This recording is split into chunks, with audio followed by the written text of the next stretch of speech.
A human rights report on police killings indicates that there was a 48% increase in cases in 2019 compared to 2018. Now, various human rights groups and IPOA are meeting in Mombasa for the release of the report as we speak. And joining us live from Mombasa is Francis Mtalaki. Francis, what has led to this drastic increase? Well, quite a number of cases have been cited as to the increase, and this is as a result of what happened last year. There are a number of incidents that have been reported so far, and so human rights activists are claiming that the search for justice could be one of the reasons as to why we're seeing an increase, because there is more awareness from the public in terms of what they would want to seek and road for justice.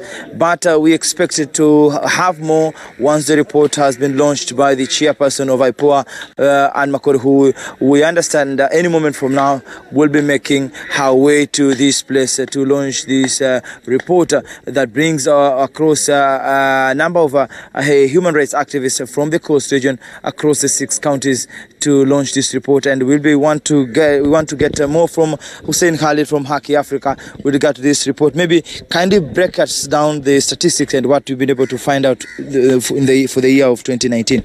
Thank you very much, Mtalaki. We are here today to release this 2019 report, and the facts are very shocking and alarming to us, because if you look at, for example, statistics on killings by police officers, we have recorded an increase of 48% killings by police officers. At the same time, we've also seen an increase in killings by civilians and also by criminal gangs. So one thing is for sure, in many areas you go all over the country, people justify killings by police, saying that it's supposed to bring down, or the idea is to bring down criminal cases. But this year, it's a clear fact that the more police kill does not necessarily equate to less crimes happening in the region. This report is not only covering killings, but we've also documented killings by criminal gangs specifically, which has also gone up. We've also documented rape, defilement, domestic violence, and other related injustices that were recorded here at the coast. And as you release this report, maybe what would you want the IPOA to be able to address in terms of the statistics? I think the greatest challenge for IPOA, many people have faith in IPOA, and they believe that it's an institution that can actually bring about change in police service. The message that we are sending out to the IPOA chairperson and the entire IPOA fraternity is that they need to do more. Impunity within the police service, unfortunately, has reached unprecedented levels. We appreciate in his speech, the president earlier this month said that police must operate within the confines of the law, that all the operations have to strictly adhere to the rule of law. We want those remarks by the president to be followed, and IPOA is the single institution that can make sure that police operate within the law. And this is our call to them, to put their foot on the ground and make sure that violations of human rights by police officers are, stopped in their tracks. And case after case, when you talk to the police, they will tell you that we are conducting investigations. But how long will this process be taking? Because it seems it's taking too long, as many residents will tell you now, it's taking far too long for them to be able to have justice. That is correct. And one clear fact that the office of the DPP has to take up is this issue of police investigating the police. People don't have faith in that system. You can't have police officers investigating themselves or one of their own. So we are calling for a drastic change in, investigations of police-related issues. And we need IPOA to be empowered to take over any issues related to police officers. We know that there is the Internal Affairs Unit, which is supposed to also look at these issues, but that's our major concern. People don't have faith in police investigating their own, and we want to see changes in that area. And we're talking about this change that we would want to see. What do we want to see from the police? Because they are also implicated huge for a 48% increase. This is not a small matter.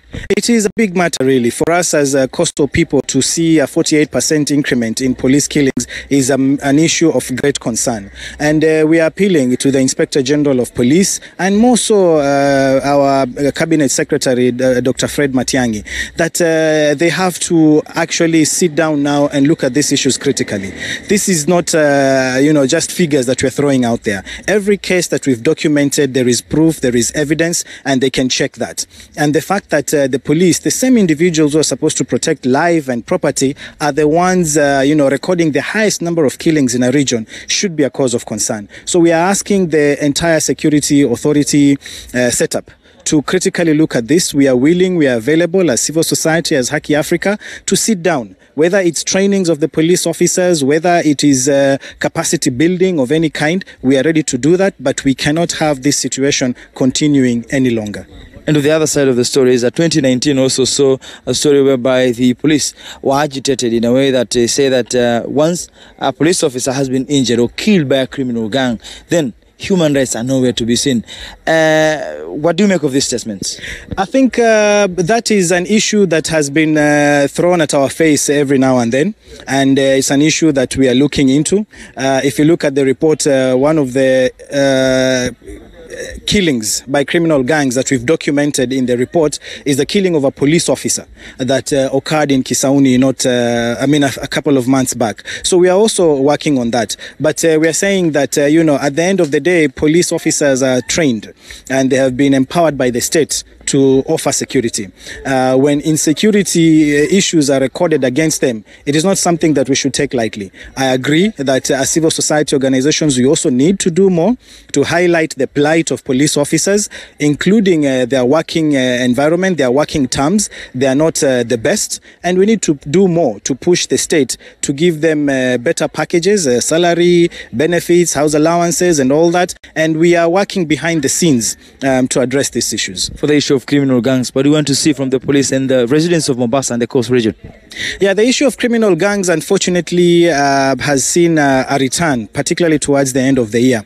We've also seen the public taking the law into their own hands. Last year, we recorded the highest number of public, what they call mob justice. Of course, it's not mob justice. We saw over 11 people were killed. This is not something that we should take lightly. We are appealing to members of the public. Please do not take the law into your own hands. If there is a suspect, whether it's a criminal gang member or anything of that kind, please make sure the police, this person is apprehended to the police. And for the criminal gangs, we want to speak very firmly and clearly that no one supports any form of crime in Mombasa or at the coast.